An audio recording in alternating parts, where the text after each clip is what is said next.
cool. Okay. Yeah, it's just me trying to catch up, me going, wait, what's it all about?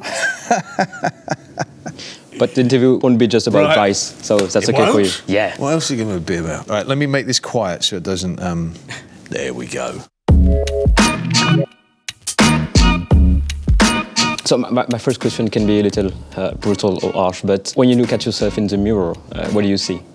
Right, old plonker. You know, I'm just an English prat who got very lucky. He's got some lovely kids, and people seem to think I know what I'm doing, and they're very wrong about that. I've got no idea what I'm doing. Yes, and I still feel like I'm trying to figure out what I should do with my life. But when you're creating a new role, it's important for you to look at you in the mirror when it comes to saying, did I make this appear, Christian? I think you feel it more than it's looking in the mirror. Yeah, there is that, and especially with a character like this, with Cheney. You know, I think an audience tends to buy into it or not buy into it within a couple of minutes after they see you on the screen, and so after that you don't want to overdo it. So you do the mirror to a degree, but then mostly it becomes about just a feeling, a bearing that feels different, and that, you know, I just obsessively watched videos of him, and so you really get that. And so when I felt, okay, yeah, no, all right, he's here now. Do you feel that you have to physically transform yourself in order to play a better role? I've always admired people who just seem to sort of have, of course there are limits, but you can't quite tell what the limits are of how far they'll go with something. And I've always enjoyed people who perform that way, and whether it's with acting or whether you see it, you know, I've always admired the hell out of Jimi Hendrix. And it just seemed to me that, you know, you're bloody fortunate to get to do this. You know, not to take it easy, that's really where it comes from. It's not always that I need to do it, but certainly, you know, with someone like with Cheney, yeah, you know, you do have to there. Certainly with Trevor from The Machinist, you have to there. It's not always necessary, but it is quite nice, going back to what you were talking about of looking in the mirror, it is quite nice when you do not to instantly recognise yourself there. It's just good to get rid of yourself in order to play the role. When you began to act, did you have an actor in mind that you wanted to follow? Gary Oldman was very much someone who I really looked at and admired as a kid in England. Just, wow, if I could manage to do anything near to what, you know, he's doing, that'd be amazing. Bring me everyone. What do you mean everyone? Everyone!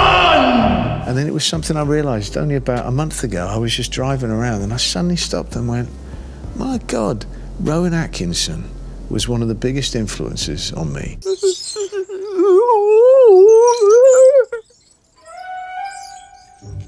And that probably most people would go, what, really? We're so different in that respect. But my very first job was with Rowan Atkinson, and I was just a young kid.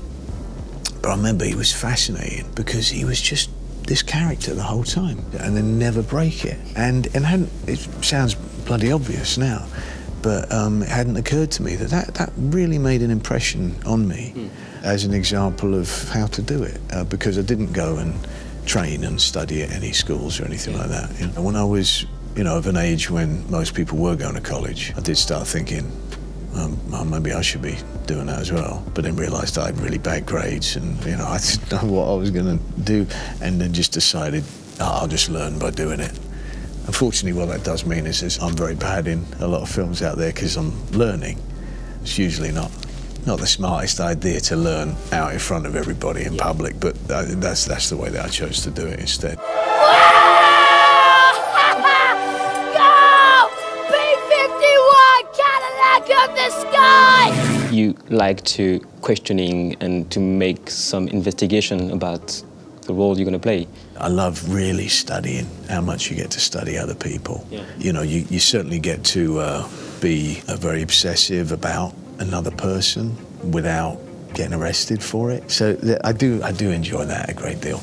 And the interviews that you get to have with people, because they'll open up to you in a way that it would be very weird if I was asking that many questions about somebody. Yeah. But even beyond that, you get to ask, well, why are you making that choice? And if I'm you, and getting them up on their feet, and how would you do this, and how would you do that? And that people will actually play along with me. But is it true that Tom Cruise inspired you when you're creating the role for American Psycho? Well, he is mentioned in the book. In the book, if I recall correctly, Bateman thinks he lives in the same block and he sees him in the lift, in the elevator every now and again. But in the 80s, you know, Tom Cruise was breaking through and his big smile and everything, and I just sort of would imagine Patrick Bateman watching him and studying him a little bit, as he did with other people, in order to try to form some sort of a personality for himself, because there was nothing there innately within Bateman. You said during an interview that and it was like for Dick Cheney, because he was a very stoic character, that sometimes you write down what he could think. I just always think, you know, I mean, we're always thinking something, aren't we, right? I mean, generally, unless you're really jet lagged. So I do try to do that in sort of writing lines that will never be said, you know, just thoughts. I do that for everything.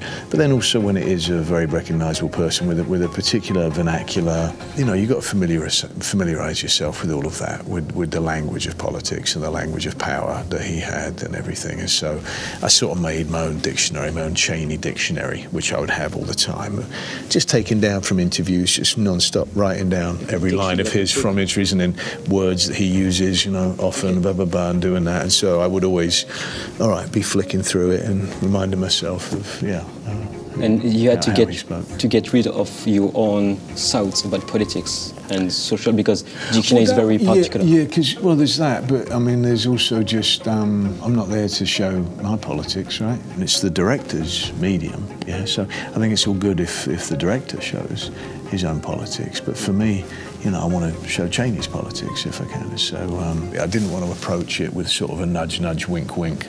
You know, I'm genuinely trying to understand the fact that, you know, he doesn't back down for a minute. He said he would do it all again in a minute. So for me, genuinely to try to get into that headspace of believing, trying to believe the good that he saw in what he was doing. I believe we can make this work. Could you explain to me the concept of waking dream? Okay, well, I guess think about this. Like, when you first wake up in the morning, right, and your head's not completely clear, you're still sort of fuzzy, you're half in a dream, maybe you're half out of it, yeah? It's a very creative moment, right? Because you haven't kind of reminded yourself of who you are and who you're meant to be yet. And the whole point with every film is not behaving the way that people expect you to behave. So in that respect, it's a very good way of putting it, like it's a waking dream. Yeah, you're there, you're walking around, but you're trying to keep yourself in this different headspace, not jumping back into the patterns that make me, you know, of actually finding other patterns so that you can portray someone else. But some morning when you look at the mirror, do you see like former characters you've played? Like maybe you see Patrick Bateman or Batman or the guy from The Machinist? For a little bit after finishing each part, you do that. And you also sound a bit like the character, because it takes a little while before you can lose the voice. No, thankfully now I don't keep on seeing them. I'm not quite that.